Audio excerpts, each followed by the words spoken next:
Hi everyone, it's Simon Keeling here on Friday the 29th of November. Thanks again for watching. Well, we're nearly at the end of Movember, and that's the result. Look, thanks for all your donations to Movember, and thanks for your support through the course of this month. It's gone quickly, hasn't it? It's going to feel cold when I get rid of that. And there is cold weather on the way as well. Oh, did you see what I did there? What a slinky link. Okay, let's take a look at what's going on.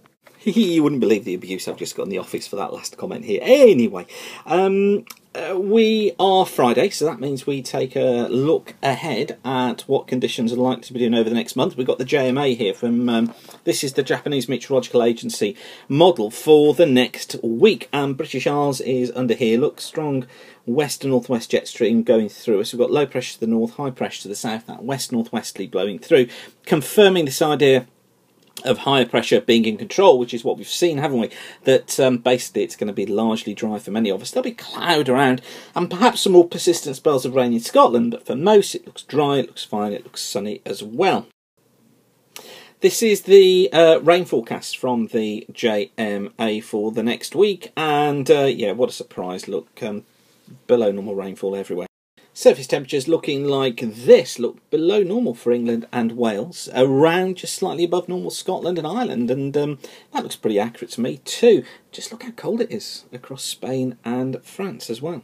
Now it becomes fun because we get into week 2. So this is taking us forward from the 6th through until the 12th of December. And what this is showing us is higher than normal heights centred southern parts of the country. Look, so we've got this deep trough out in the Atlantic, we've got a big ridge here, and we've got a trough to the east of us as well. This is the really cold air going down into Central and Eastern Europe. Looks like becoming really cold there, but across the British Isles, look, they're trying to build high pressure in, so we'd see a circulation pattern, something like that. This has sort of frosty and foggy written all over it to me, but I have to stress that the operational models aren't necessarily going for this. The operationals are trying to bring back more of a westerly, I say operationals, I should say that the short-term ensembles are trying to bring back more of a westerly, so trying to make it more unsettled, whereas actually it doesn't look like that's going to be the case according to the JMA. What they're trying to do is to keep us in this unsettled pattern. Now, it's still very uncertain as to what happens during this period and to how this develops, because there's so much cold air now around up towards the north that really lots could happen. But interesting, the JMA goes back into this shape, which is where the CFS has been as well. Rainfall wise, around normal towards the north, below normal to the south, and temperatures for this period look below normal.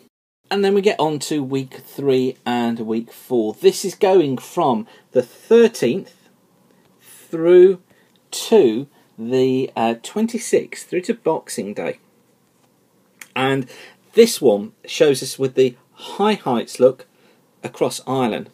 Here's this deep trough. I think really some very cold air coming down into parts of Scandinavia, across eastern parts of Europe, into western parts of Russia for the weekend. This is deeply cold air going in here. Our ridge is through the UK, and I think what this is going to do is bring in north and northwesterlies through the British Isles. Now, it could be that this ridge is extended a little bit further north, and so the flow does more something like that. So it's looking like we're going into a cold winter period through Christmas. I'm so reluctant to use these terms winter now, just because of what this conjures up in sort of the snow lovers' minds. But we're talking about frosty conditions. We're talking about dry. We're talking about daytime temperatures 2s to 4s, night times -4s, -5s. Some good clear spells around for those of us who love our astronomy.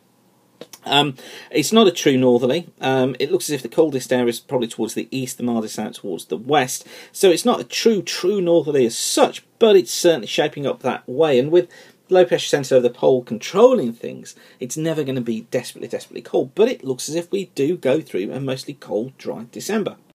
And on the mean temperature forecast for that period, you notice here temperatures around normal on average through that 2-week period. I think it's probably overplayed this a little bit, or underplayed it. I think it's going to be cooler than that, but as I say, I think we need to work on daytime maxes of +2 to probably +4, nighttime minimums probably Let's go -3s to -6s, and yeah, we'll get the odd -10, perhaps even down as low as -15 over the Highlands of Scotland, over the snowfields, you know. So don't be surprised to see those dramatic headlines, -15, yeah, that's perfectly normal across central Scotland with the snow cover. So how is the CFS comparing to the JMA? Well, this is the CFS week 1. High pressure out here, look, very, very similar. There's our cool north to northwesterly flow during week 1. If we take a look at week 2, here's our trough over Eastern Europe here. Here's our big ridge linking in with this one here across the Northern Pacific. That's quite an interesting development that link does take place. Need to watch that one. Brings in this cooler northerly flow. Look, this is between the 6th and the 12th of December. That does have actually wintry conditions written on it for next weekend. So it could be that we see snow showers across northern and eastern areas next week. I think we could get a blast of winter at the end of next week into next weekend. Again, I'm not talking about widespread winter. I'm talking about just winter being there. So, you know, it's cold. There's no doubt about it at the end of next week and into next weekend. What happens the week after?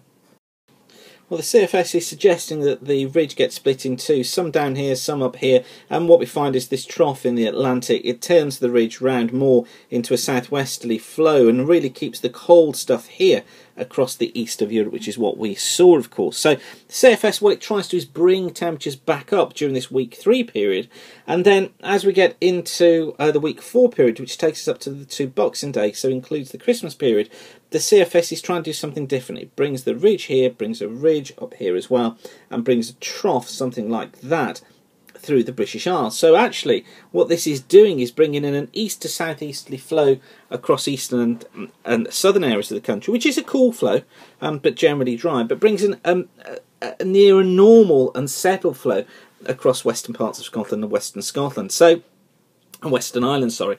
So we do have this conflicting signal. Thing to notice is that if the jet does get in, so let's change colour on that, if the jet does try and do something like so, and does split off, so we get a section going off down here, what it could do is just bring in this cold air here from the northwest, which would just destabilise things a bit. So through the Christmas period, we could be going into temperatures, according to the CFS, of their sort of 4 and 5 degrees by day, and probably around freezing by night. So a cool Christmas, not a desperately cold one, but certainly cool is on the cards. Now this is an absolutely fascinating one, so bear with me on this. This is the MJO from the CFS forecast, and the black line that you can see here, this is where the MJO has been, so this is the observed, and you notice how we're curling around here, look, meandering around central indexes, but then eventually around about 13th 14th December here, we're coming into phase 2. Now this here is normal phase 2 conditions, so this is phase 2, and British Isles, you can just about make out under the blue there, is under sort of a trough out towards the east at that stage, and a ridge out in the Atlantic, which is pretty well where we're going into, it looks like, in the middle part of December. This is this cold stuff I was telling you about going into Europe. Now, as we get into phase 3, which it's trying to get into, from, it's kind of around about the sort of 20th onwards here. This is phase 3, and phase 3 typically puts high pressure across the UK and across the Atlantic in here, look, higher than normal heights. And then through phase 4, which is trying to get into from around the 23rd onwards, it then puts us into trough across Eastern Europe, look, and the high, the ridge, extending across the Atlantic into Europe and bringing us a cooler northerly flow. So the MJO, from, and as far as the CFS sees it, is also going for this similar idea through December. Lots of high pressure showing on the charts there after we go through this more sort of unsettled, mixed, colder phase during the early stages of the month. I think it's just fascinating to see what the MJO does there and how that compares. So, loads and loads of information there for you. I think I'll leave you with that for now, because it's boggling my mind as well. But thanks for watching weatherweb.net. Don't forget, we're kept free of charge by the adverts that you see around the screen. It's when you come back and use the site and use the adverts, it's that keeps us free of charge. So thanks for keep on doing that. But for now, thanks for watching, and keep the sun shining. Bye for now.